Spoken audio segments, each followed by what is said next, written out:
Sige nga. Hello po. My name is Nichelle Ann Carias. Po ako, first year broadcasting student po from Polytechnic University of the Philippines. 19 years old pa lang po ako. Tapos, ayun, aspiring social media manager na din po and virtual assistant. So, yun po, nung habang lockdown, naghanap po ako ng opportunities online. So, nag-scroll, ganon. And then, I bump into this group called Upwork Freelancers, ganon. Tapos inopen ko po, sabi ko try ko mag-join. Kasi nung before po noon, yung pag-browse, nag-try din po ako mag-apply sa call centers.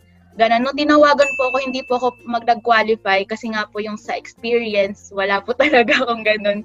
Kasi hindi rin po sila nag-accept ng newbies kasi kailangan pa pong i-train. So, parang matagal pa yung process. Ang hinahanap nila yung may experience na. So, naghanap ako ng ibang opportunities. Ayun. Tapos, nung nakita ko sa group, may mga nagpo-post about sa mga freelancing works nila. Tapos, nag-try ko po siyang sinearch. Nung una, gusto ko nang gumawa ng account. Kahit yung mga data entry na sinasabi, yung data entry na sinasabi nila. Tapos, sabi ko nung una, parang ang pangat kasi kapag yung niche mo, hindi siya specific. Kumbaga, madami kang competitors kasi madami ding nag-try ng online ngayon. Parang yun yung napansin ko. So, nag-search ako sa YouTube. Tapos, nung pag-search ko, na may mga nakita kong ibang how to earn online, gano'n, yung sa Upwork. Tapos, nakita ko pa yung video nyo. Tapos, parang binge-watch ko siya. Ang dami ko pong napanood. Tapos, nalaman ko na may group kayo. Hanggang sumali ako sa group. Tapos po, part na po. Tapos, po na may pa-contest, yung sa Canva. Tapos, doon po ako unang sumali.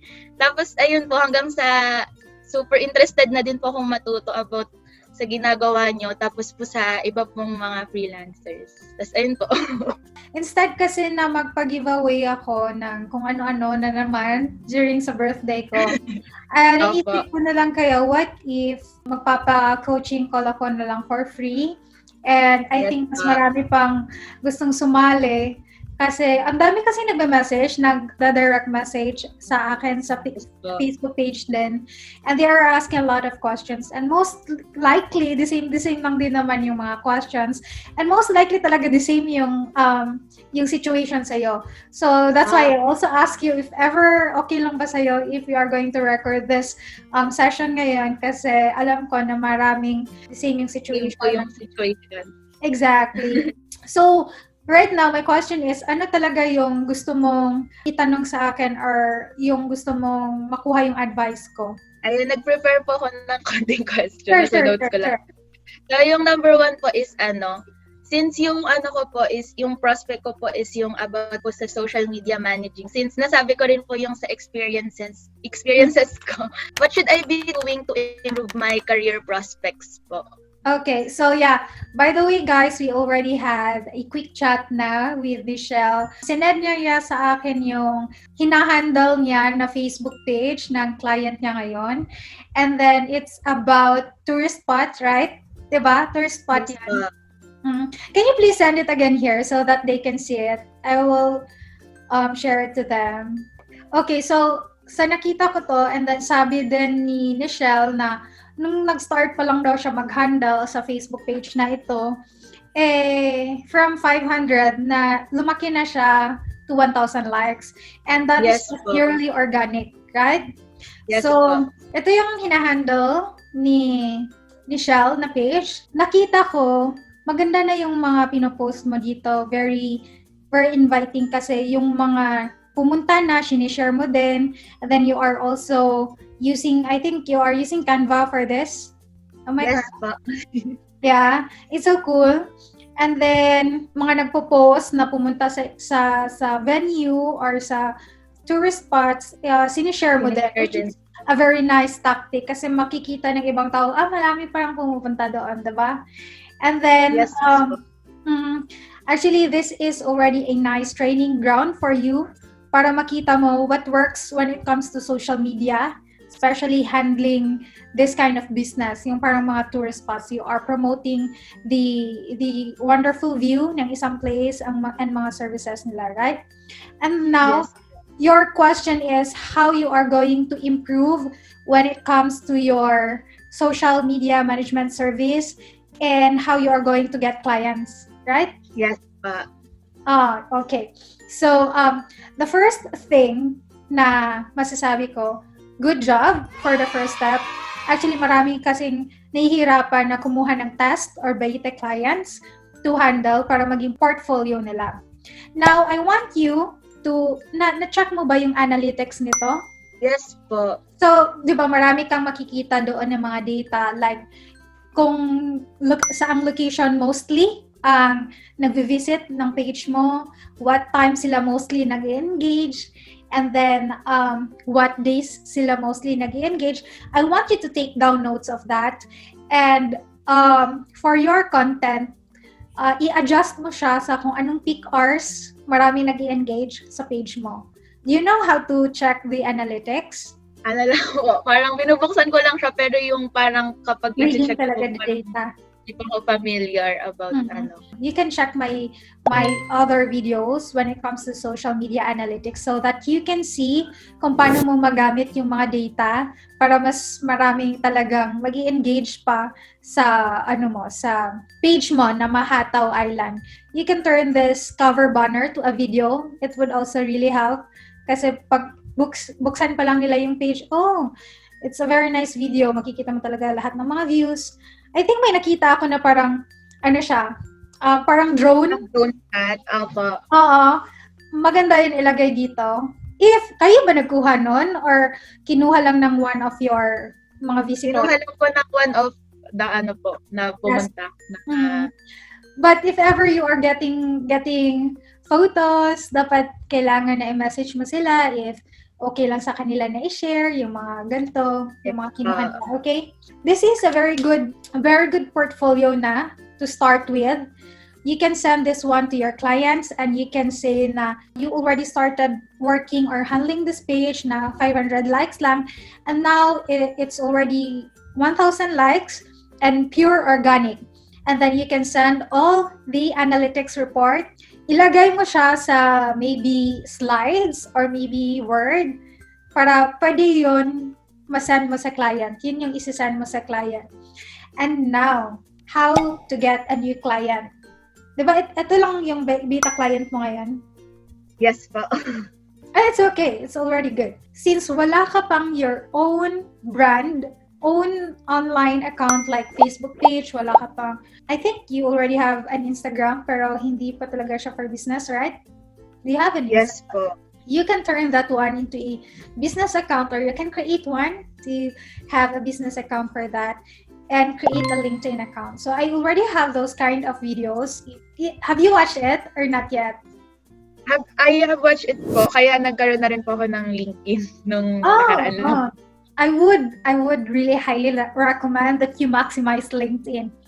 As in, I promise, from time to time, meron talagang magme-message sa iyo if you can handle their page or their Instagram, yung mga ganon. Kahit ngayon, I'm also receiving a lot of clients, prospect clients na nag-ask about sa service ko. Kung ako, nag-hire din kasi ako ng mga VA.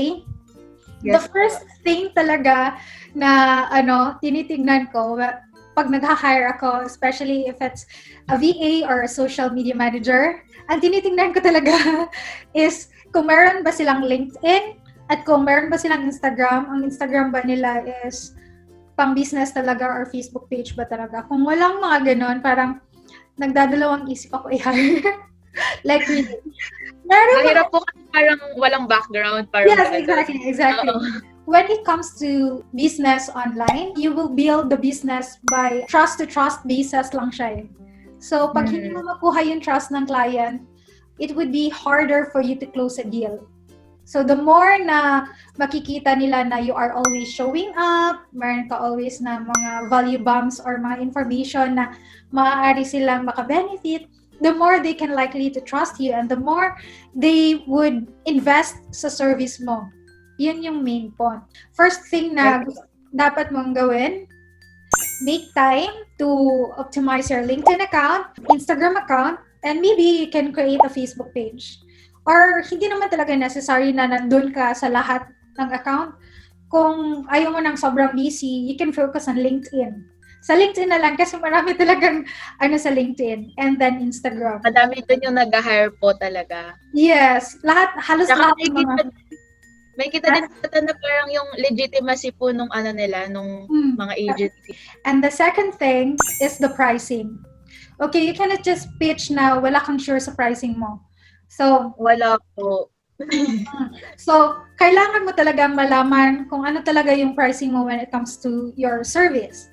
Now, Yes, I want you to do a market research. When I say market research, i-research mo yung mga pricing ng the same na service sa'yo. Like for example, social media. Go to Google, go to a lot of Facebook groups, join a lot of Facebook groups, and browse there kung ano yung kadalasan na pricing nila. For example, ito, nandun ka sa Facebook groups, may nakita kang isang social media manager din. Tignan mo yung Instagram niya, kung meron bang nakalagay na pricing doon. Tignan mo yung Facebook page niya, kung meron bang nakalagay na pricing. List down sa lahat ng mga pricing niya, and kung ano yung mga task na gagawin niya sa client niya. And then consolidate mo lahat. Siguro mga around 15 to 20 people na makita mo, either ang pricing niya is per hour, per package, or per month. Kasi maraming kind of pricing. For sure, you also have your own pricing that you want. Maybe when it comes to hourly, let's say maybe you want to start $7 per hour, pero nakita mo na-consolidate mo na market research mo when it comes to pricing, nakita mo mostly doon nagsa-start lang sa $3 per hour. Kung nakita mo na, mas magaling ako dito sa ganyan, mas marunong ako dito sa ganito. So I think talaga, okay talaga yung $7 for me. But then, the market says $3 lang. So maybe you can just settle sa in-between. Like, let's say, $5. You will just start na lang sa $5. Hindi siya medyo mataas sa market, and then hindi din siya ganoon kababa sa gusto mo na rate. Parang mostly po kasi, di ba, parang ang nababasa ko rin po sa iba, kapag nag-i-start sila, yun muna yung pricing nila na talaga, para makakuha sila ng client. Tapos kapag nakuha na sila, parang tsaka na nila itataasan. Exactly! Ganyan din yung strategy ko. Before, I really started sa very small amount lang talaga. And then, nakita ko na happy yung client sa ginawa ko. And then, ayan, ginawa kong portfolio yung mga nagawa ko before. So, ayan, nakapag-bid na ako na unti-unti na mas mataas na rate compared nung pinakauna ko na project. So, I think that's a very easy way to start in freelancing. Also, since you already have a LinkedIn, now I want you to do a market research sa ideal clients mo. Ito yung ginagawa ko. Right now, I'm also pitching na directly to clients. Most of my projects na are out of Upwork, but I still have projects within Upwork pa rin. Pero right now, I'm trying to really pitch sa outside. Like, ginagamit ko yung LinkedIn to pitch. Ang ginagawa ko sa LinkedIn, nagpo-post ako ng mga contents doon regularly, and then nag-list ako. As in, gumagamit ako ng spreadsheet. Linilist ko doon yung mga target clients ko. Yung pasok sa target clients ko. Nililist ko siya talaga. Tapos, nilalagyan ko doon sa spreadsheet kung anong status siya. Like, kung kaka-add ko lang ba ng client or hindi. Or nakapag-engage na ba ako sa client or hindi. Yung parang hina-heart-heart ko, parang nagpapansin. Basta nagpapansin ako, parang makatch ko yung attention niya. Kung feeling ko na nakuha ko na yung attention niya, message ko na parang I'm just, want to make a friendly relationship with them. Like, hindi ako nagpipitch agad.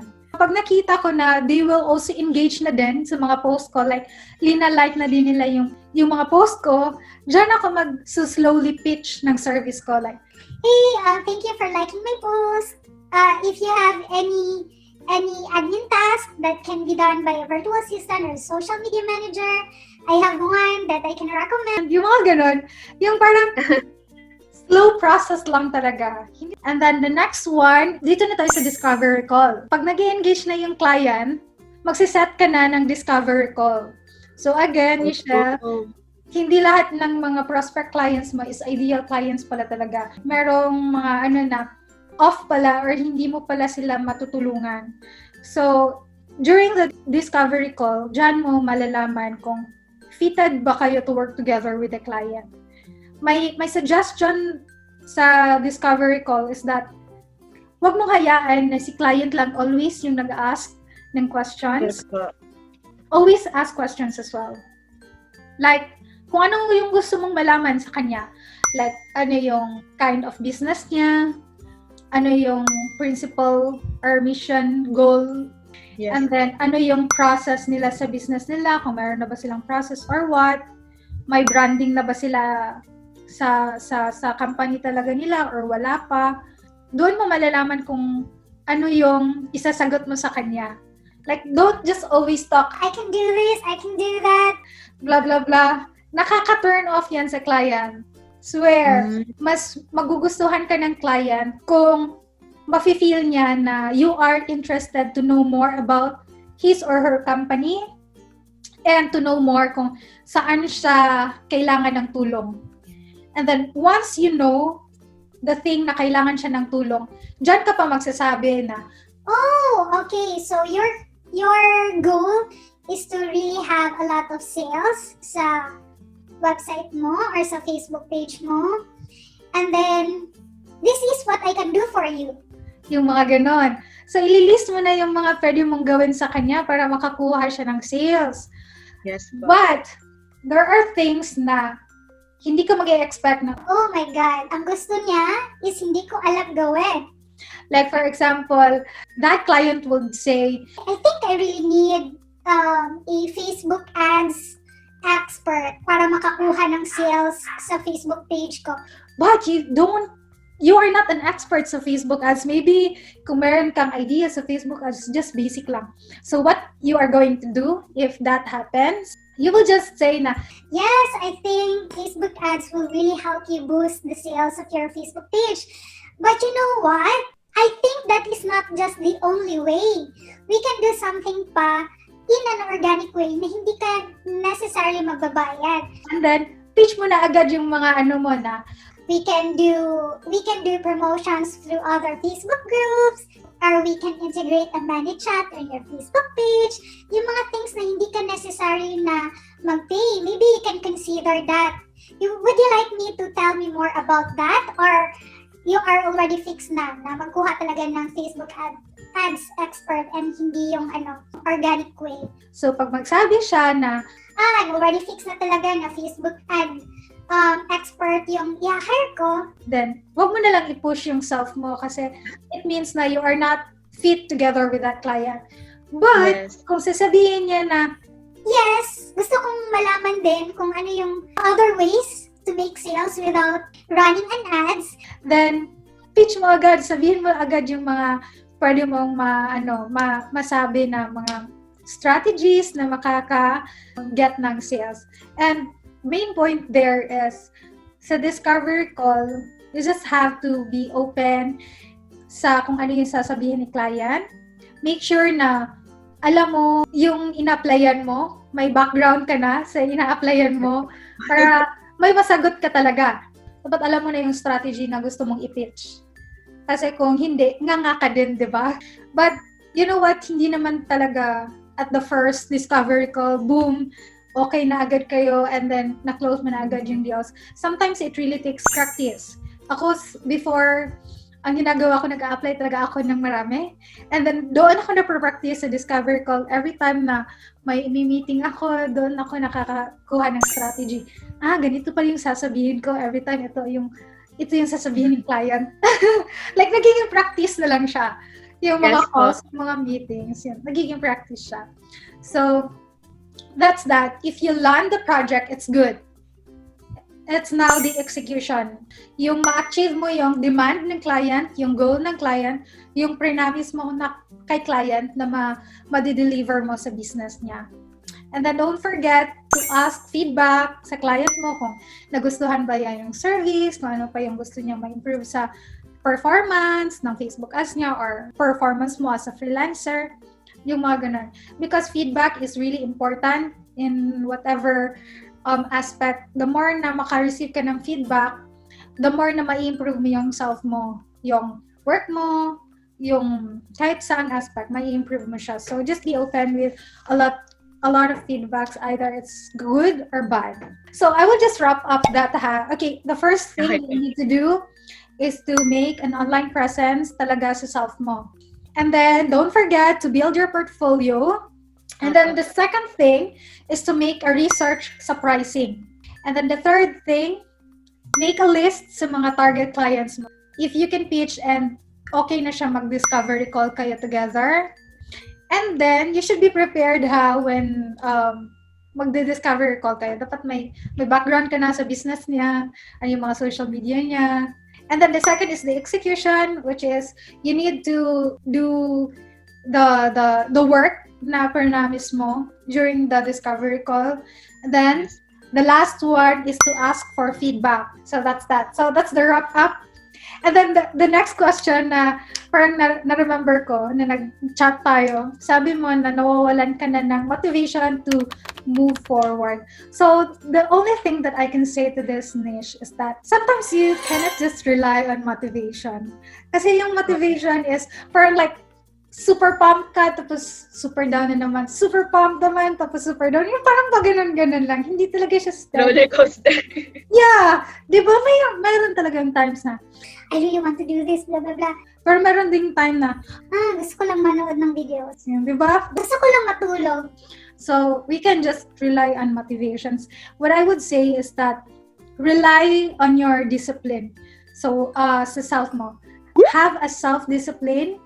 It's the reality. But if you have, self-awareness, if you are self-aware, mas madali mong ma-discipline yung self mo. Like, makakatch mo yung mga thoughts mo. Like, every morning, you should build your habits para makaset sa day mo. Pag hindi mo na follow yung morning routine mo, it will be easier for you to get distracted na sa other things. Like, yan yung always na sineset ko sa self ko. Like, every day, hindi naman talaga ako motivated to work.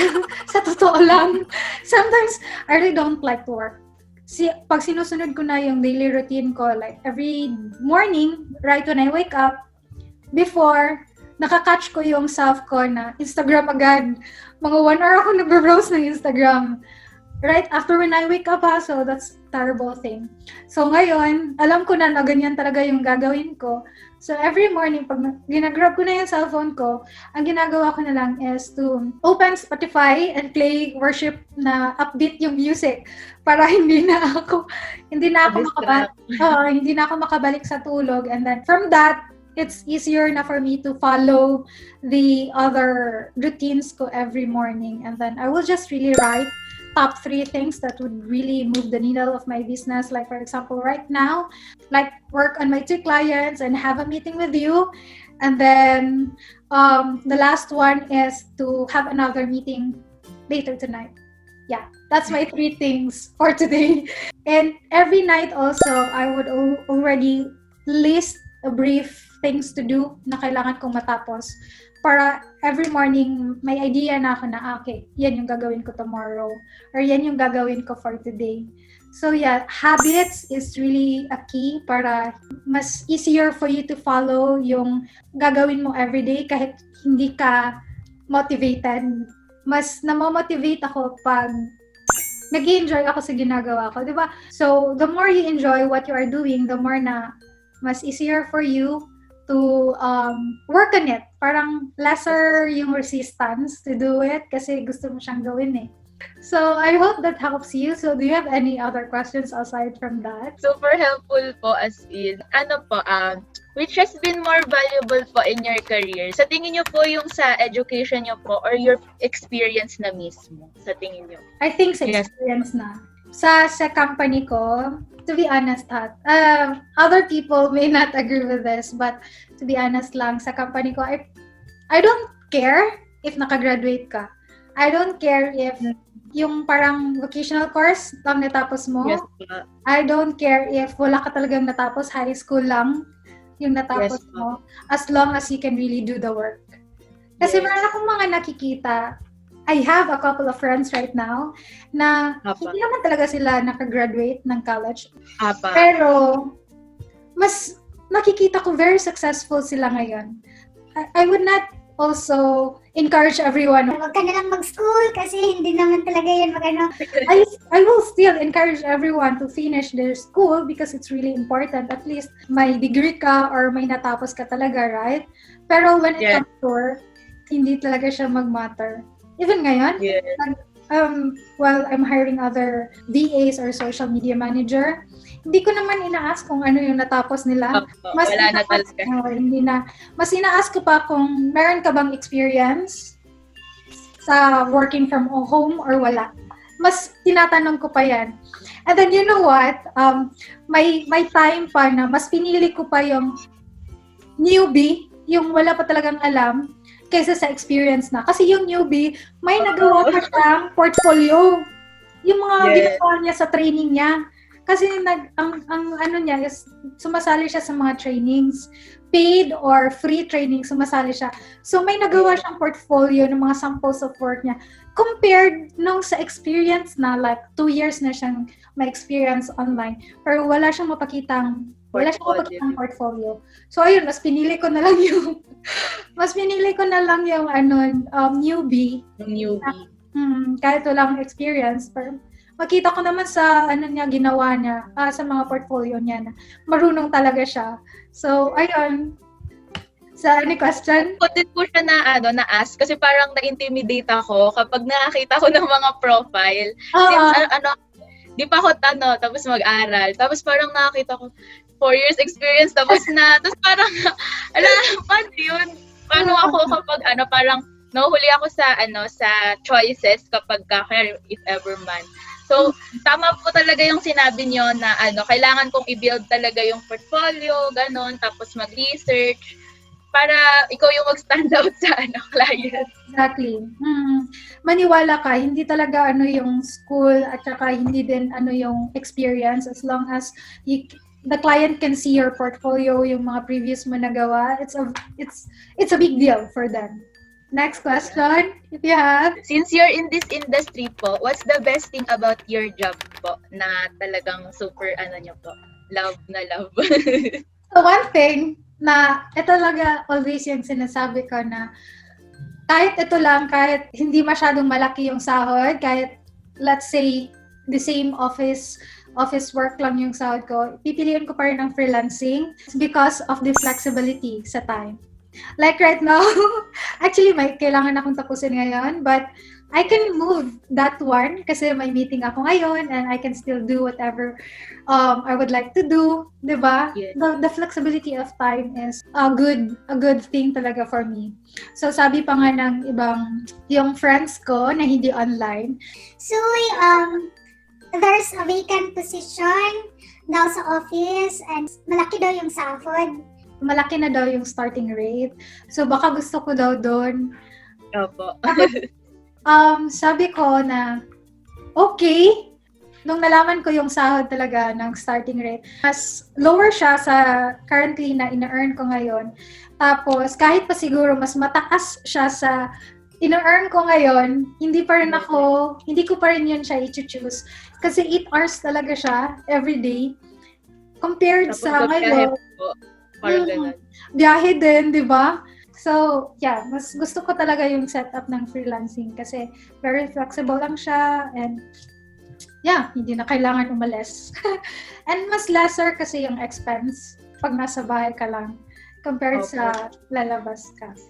What advice do you have for us who is new to the industry? What advice? Yeah, yung mga sinabi ko kanina, that's already a pretty advice. Huwag kayong paghinaan ng loob if ma-reject kayo ng mga clients, ng mga yung parang nag-bid kayo, nagsasend kayo ng application tapos hindi kayo natatanggap. Kasi even mga experienced freelancer, na-experience pa rin yan. So, huwag kayong mapaghinaan ng loob kasi part talaga yan siya ng game. And then the more na ma-evaluate niyo yung self niyo, kung ano yung kailangan niyo ma-improve, the more na mas ma-fast track kayo sa gusto niyong ma-achieve. Kung ano yung goal niyo. Always lang talaga, self-assess. ganyan ka din ba na may kakwentuhan ka, tapos pag uwi mo ng bahay, iniisip mo, tama ka yung sinabi ko sa kanya? Or said better kasi doon? Yung mga ganun. Ganun kasi ako eh. Diba, grabe ka overthinker. Actually, that's also good thing kasi parang always mo ina-assess yung self mo kung tama ba yung ginawa ko? Baka meron pang mas okay na ginawa ko. The same lang din yan siya pag mag-apply ka. Wala, Opo. hindi ako natanggap. Ano kaya yung mali ko doon? Siguro mas okay kung ganito.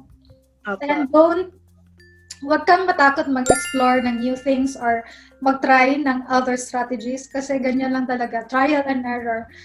Some of the things may work for me, pero Opo.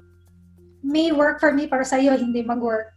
So, just try kung ano yung things na mga strategies na pwedeng mong ma-implement from the other coaches, from the other friends na kakilala mo din na nag-work online, baka meron din sila ibang strategy.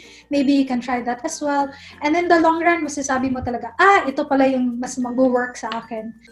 Actually, I'm not really sure if all that I'm saying right now makes sense to you. Uy, super helpful po. As in, like, mas na ano po siya sa akin, mas na specific, tas mas na-wrap up po talaga ninyo kanina yung mga sinabi. Oh, Super helpful po. thank you so much. Hopefully then, itong call natin ngayon is maka-help din sa other boss babes and bosses sa Yes. sa group natin.